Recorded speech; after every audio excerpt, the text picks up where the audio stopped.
जय हिंद साथियों, मैं जितेश पुरोहित आप सभी का स्वागत करता हूं मेरे YouTube चैनल पर। दोस्तों, अगर मैं आप लोगों को बता दूं तो मैंने पिछली वीडियो में क्या क्या चीज़ें पढ़ा दी है। मैंने राजस्थान की बंगाल की तरफ जाने वाली नदियां तथा अरब सागर की ओर जाने वाली नदियां ये सभी मैंने पढ़ा दी है। इसी के साथ साथ मैंने आंतरिक प्रवाह की नदियों के बारे में भी पढ़ा दिया है, जिसमें हमने पढ़ा था घग्गर नदी, कांतली नदी, कांकणेय नदी, साबी नदी, रूपारेल नदी, रूपनगढ़ नदी तथा उसके साथ साथ मेंथा नदी और भी बहुत सारी नदियां थी जो मैंने पिछली वीडियो में डिस्कस कर ली है। अगर आप लोगों ने वो नहीं देखा तो पिछली वीडियो को देखिए, जहां से भी आपके नोट्स जरूर बनेंगे।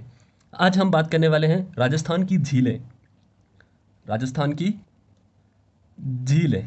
राजस्थान में निम्न दो प्रकार की झीलें पाई जाती हैं। पहली झील मीठे पानी की और इसी प्रकार दूसरी झील जो पाई जाती है खारे पानी की। कितने प्रकार की झील पाई जावे? दो प्रकार की, एक कशी मीठा पानी की, एक कशी खारा पानी की।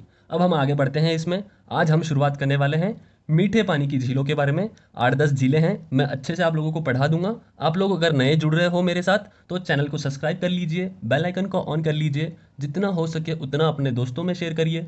अगर आप लोगों को पढ़ाने का तरीका अच्छा लगे, एक नए अंदाज के साथ पढ़ाने वाला हूँ इस झील के बारे में, अगर अच्छा लगे तो अंत में जाते जाते इसे एक लाइक ज़रूर कर देना दोस्तों। तो हम शुरुआत करते हैं मीठे पानी की झीलें, जिसमें आज हम सबसे पहले पढ़ने वाले हैं जयसमंद झील के बारे में। जयसमंद झील यह कहाँ पर स्थित है? सबसे पहली बात यही आ जाती है, तो यह उदयपुर जिले में स्थित है। कहाँ स्थित है? उदयपुर जिले में स्थित है। छोटे छोटे क्वेश्चन पूछ लिए जाते हैं कभी कभी। सामर झील कहाँ है? सामर तो वैसे खारे पानी की है, मैं अगली वीडियो में बता दूंगा। जयसमंद झील कहाँ है? पिछोला झील कहाँ है? क्वेश्चन पूछ लिए जाते हैं, तो आप झीलों के नाम याद रखिए। अब आगे हमने मीठे पानी और खारे पानी की झीलों से हमने शुरुआत कर ली। आज मीठे पानी की झीलों के बारे में, जयसमंद झील। अब मीठे प्रकार की जो झीलें होती हैं, मीठे पानी की जो झीलें होती हैं, यह भी दो प्रकार की हो सकती है। एक प्राकृतिक और एक होता है कृत्रिम। प्राकृतिक का मतलब क्या होता है? जो प्रकृति से निर्मित होती है, मतलब जिसे किसी व्यक्ति ने खोद कर या फिर कुछ जो भी जेसीबी बुलडोजर चलाकर नहीं बनाई हो, ऐसी झीलें प्रकृति के द्वारा जो निर्माण होती है। लेकिन कृत्रिम झील का अर्थ क्या होता है? कृत्रिम झील का मतलब होता है इस झील को किसी शासक, किसी राजा या फिर किसी व्यक्ति के द्वारा निर्मित की गई हो। अब किसके लिए निर्मित की गई हो तो वो आप लोग जानते ही हो बड़े अच्छे तरीके से। अपने जिले के लिए, अपनी प्रजा के लिए, आवश्यकता पूर्वक कार्यों के लिए, खेती के लिए तथा जिले में जल की आपूर्ति करने के लिए, जल की कमी ना हो जाए इसलिए राजा महाराजा लोग क्या करते थे? अपने जिलों में या फिर अपनी रियासत में झीलों के निर्माण करते थे। तो कृत्रिम झील का मतलब क्या हो गया? कृत्रिम झील का मतलब होता है कि किसी शासक, किसी राजा या किसी व्यक्ति के द्वारा निर्मित की गई झीलों के कृत्रिम झील कहा जाता है। अब जयसमंद झील के बारे में अगर हम पढ़ें तो जयसमंद झील उदयपुर में स्थित है तथा इसका निर्माण इसका निर्माण करवाया था महाराजा जय सिंह ने। महाराजा जय सिंह। जय सिंह के बारे में अगर हम बात करें तो उनका शासनकाल बहुत ही ज़रूरी है। उनका शासनकाल 1680 से 1698 तक। आप मेवाड़ का जब इतिहास पढ़ोगे वहाँ पे आप इनके बारे में पढ़ सकते हो, लेकिन इनके बारे में ज़्यादा चीज़ें नहीं हैं, मैं आपको यहीं कवर करवा दूंगा इतिहास भी। 1680 से 98 तक इनका शासनकाल रहा। इन्होंने ही 21 जून 1681 21 जून 1681 को बहादुर शाह के साथ एक संधि कर ली। और वो किसके तरफ से हुई थी? जय सिंह के द्वारा हुई थी। तो आप लोगों से क्वेश्चन पूछा जा सकता है कि मेवाड़ का वह कौन सा शासक था जिसने बहादुर शाह के साथ संधि कर ली थी? और बहादुर शाह के पिता का नाम क्या था? औरंगजेब। क्या नाम था इनके पिता का? औरंगजेब नाम था। ये दो ही चीज़ें इंपॉर्टेंट है। और महाराजा जय सिंह ने ही गोमती नदी का पानी रोककर किसका निर्माण करवाया? हम पढ़ किसके बारे में रहे हैं? जयसमंद झील के बारे में। तो क्या किया? जयसमंद झील का निर्माण। ठीक है, एक दो चीज़ें इंपॉर्टेंट है जो आपको याद रखनी है। अब मैं आपको पूरा डायग्राम के द्वारा क्लियर करवा दूंगा। अब आपको कोई चीज़ें लिखने की ज़रूरत नहीं है, डायग्राम के द्वारा अलग तरीके से पढ़ाने की शुरुआत कर रहा हूँ मैं, जो हमको समझ में आए, ईजी तरीके से समझ में आए। आप लोगों ने अगर अभी तक शेयर नहीं किया है तो प्लीज़ इसे शेयर कर दीजिए जितना हो सके उतना, और चैनल को सब्सक्राइब ज़रूर करिए। हम पढ़ेंगे जयसमंद झील। कुछ इस प्रकार की हमारी ये झील है, समझ लीजिए। इसी प्रकार की ये झील उदयपुर में स्थित है। जयसमंद झील के बारे में अगर पढ़ा जाए तो जैसे इसकी सबसे इंपॉर्टेंट जानकारी, जो पहली जानकारी, इस झील को जलचरों की बस्ती कहा जाता है। जलचरों की बस्ती। अब ये बस्ती क्यों कहा जाता है जलचरों की? क्योंकि इस झील में विभिन्न प्रकार के जलचर प्राणी पाए जाते हैं, इसीलिए इस झील को जलचरों की बस्ती कहा जाता है। अब हमने याद कर लिया जयसमंद झील को जलचरों की बस्ती कहा जाता है, जयसमंद झील को जलचरों की बस्ती कहा जाता है, रट्टा मार लिया। प्रश्न कुछ इस प्रकार आ गया कि किस जिले को जलचरों की बस्ती कहा जाता है। यहाँ जिले का नाम पूछ लिया गया तो हम बताएंगे भाई उदयपुर। कौन सा जिला? उदयपुर जिले को जलचरों की बस्ती कहा जाता है। और झील के बारे में अगर पूछ ले तो हम बताएंगे जयसमंद झील को जलचरों की बस्ती कहा जाता है। ये एक चीज़ आपको यहाँ पे याद रखनी है। इसी झील की दूसरी चीज़ क्या है? जैसे मैंने बताया, इस झील का निर्माण किसने किया था? महाराजा जय सिंह ने। ठीक है, जब राजा महाराजा या फिर किसी व्यक्ति ने निर्माण किया हो तो वो किस प्रकार की झीलें होती है, मैंने आप लोगों को बहुत अच्छे से समझाया। यह झीलें कृत्रिम प्रकार की झील हैं। कैसी झील हैं? कृत्रिम प्रकार की। और यह झील राजस्थान की सबसे बड़ी कृत्रिम झील है। अब राजस्थान की तो सबसे बड़ी कृत्रिम झील है, उसी के साथ साथ नोट लगाकर लिख लो भाई अपने पास। भारत में इसका स्थान कितना है? भारत में दूसरे स्थान की है। कितने स्थान की है? दूसरे स्थान की है। अब जो दूसरे स्थान की ये अगर जयसमंद झील है तो भारत में पहले स्थान पर कौन सी झील है? तो भारत की अगर फर्स्ट बात करें, पहले स्थान पर कृत्रिम झील सबसे बड़ी, तो वो है हमारी गोविंद सागर जलाशय। गोविंद सागर जलाशय। अब यह जलाशय कहाँ स्थित है? तो यह जलाशय है भाई अपने हिमाचल प्रदेश में। जलाशय के बारे में हम अगले किसी वीडियो में बात कर लेंगे। अभी ये टॉपिक है, आप इसे याद करिए मेरे साथ साथ। बस एक छोटी सी बात याद रख लीजिए, राजस्थान की सबसे बड़ी कृत्रिम झील है तथा उसी के साथ साथ भारत की दूसरे स्थान की कृत्रिम झील है। और भारत में पहले स्थान पर कौन सी है? गोविंद सागर जलाशय। अब जैसे एक और इम्पोर्टेंट बात करें, जो भी उदयपुर से मेरे मित्र, मेरे भाई लोग जो भी उदयपुर से देख रहे होंगे, आप सभी को पता है कि इस झील के मध्य में या फिर इस झील के अंदर 7 बड़े बड़े टापू बने हुए हैं। कोई बड़ा है, कोई छोटा है, कोई किस प्रकार है, कोई सभी से छोटा है। इस प्रकार के कितने बने हुए हैं? 7 तो टापू बने हैं।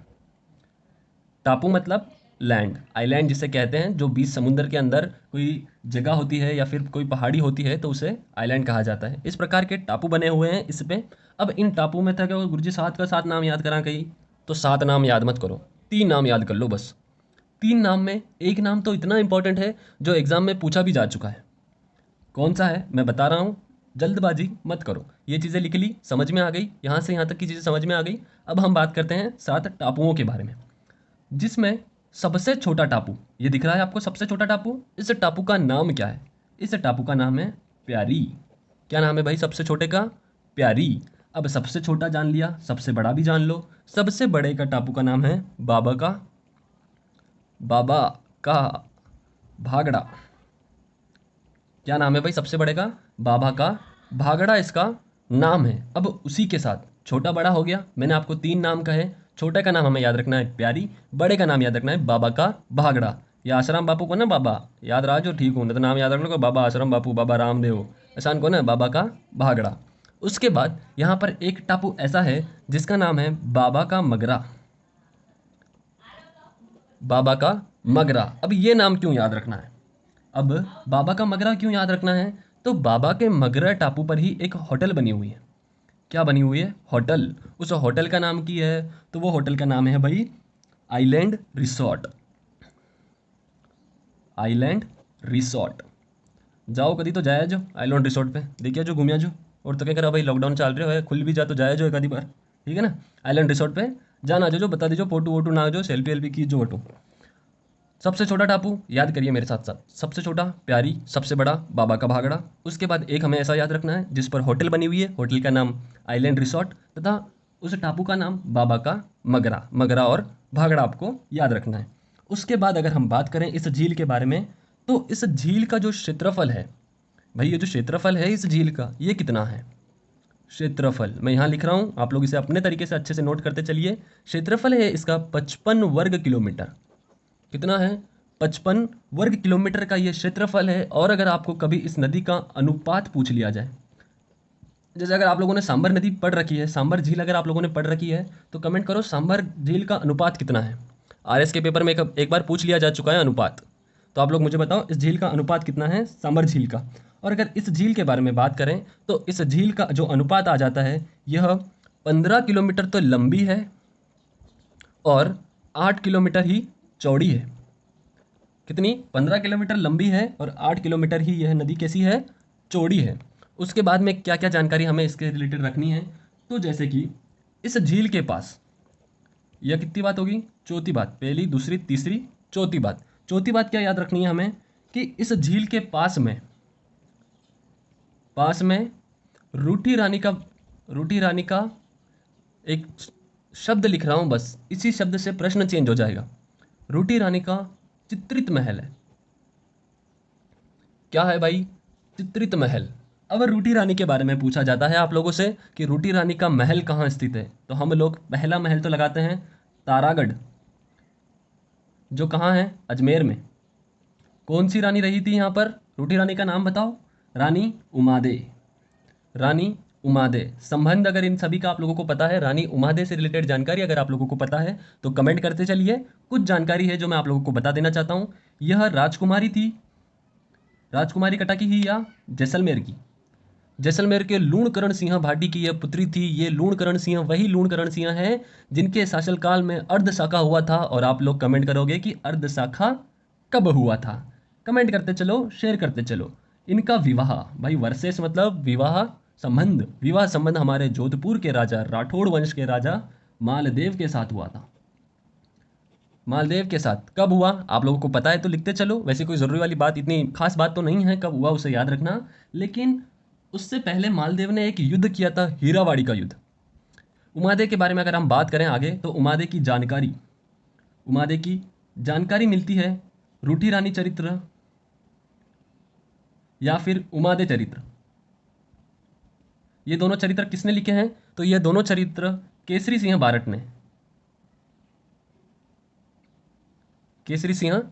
ने लिखे थे। आपको ये चीज़ें याद रखनी है उमादे के रिलेटेड। और उमादे का चित्रित महल, सॉरी उमादे नहीं, रूठी रानी का चित्रित महल कहाँ स्थित है? तो रूठी रानी का चित्रित महल स्थित है भाई हमारी जयसमंद झील के पास। उसी के बाद एक और जगह पर महल है भाई। रूठी रानी एक नहीं हुई, 3-4 रूठी रानियाँ हुई हैं।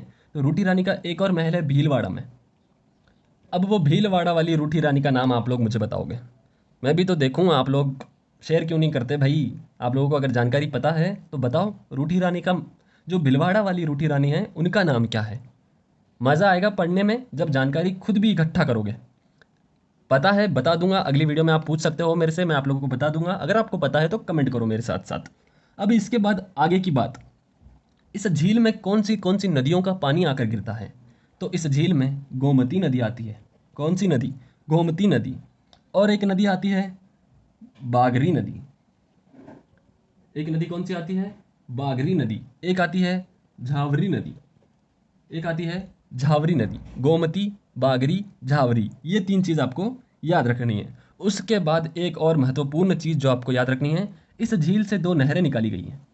क्या निकाली गई है भाई? 2 नहरें निकाली गई हैं। अब आप लोग कहीं से भी निकाल देना, मैंने तो यहाँ जगह थी तो मैंने यहाँ से निकाल दी भाई।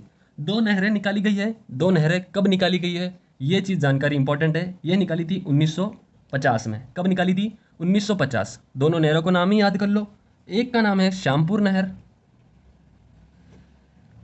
एक का क्या नाम है? श्यामपुर नहर। और एक नहर का नाम क्या है? भाटनहर नहर। एक का क्या नाम है? भाटनहर नहर। तो ये 2 नहरें निकाली गई है 1950 में। ये जानकारी आपको याद रखनी है। तो ये थी दोस्तों अपनी जयसमंद झील। इस प्रकार याद करो, खुद की नोट्स के प्रकार याद करो, बहुत अच्छे से याद हो जाएगा। जितना हो सके शेयर करो। मुझे नहीं लगता मैंने कोई जानकारी छोड़ी है। अगर आपको जानकारी अच्छी लगी है तो चैनल को सब्सक्राइब करिए, जितना हो सके इतना अपने दोस्तों में शेयर करिए। और अगर आपको जानकारी अच्छी लगी है तो प्लीज़ एक लाइक ज़रूर करिए। और आप लोगों की तरफ से इतना ध्यान रखिए कि एक शेयर तो आप ज़रूर करें, जितना हो सके दोस्तों को जोड़िए। जय हिंद, जय भारत। हम अगली वीडियो में पिछोला झील के बारे में पढ़ेंगे। जितना हो सकेगा मैं उतनी झीलें और कवर करवा दूंगा, और जितने जल्दी हो सके उतने जल्दी टाइम में। तो जय हिंद दोस्तों।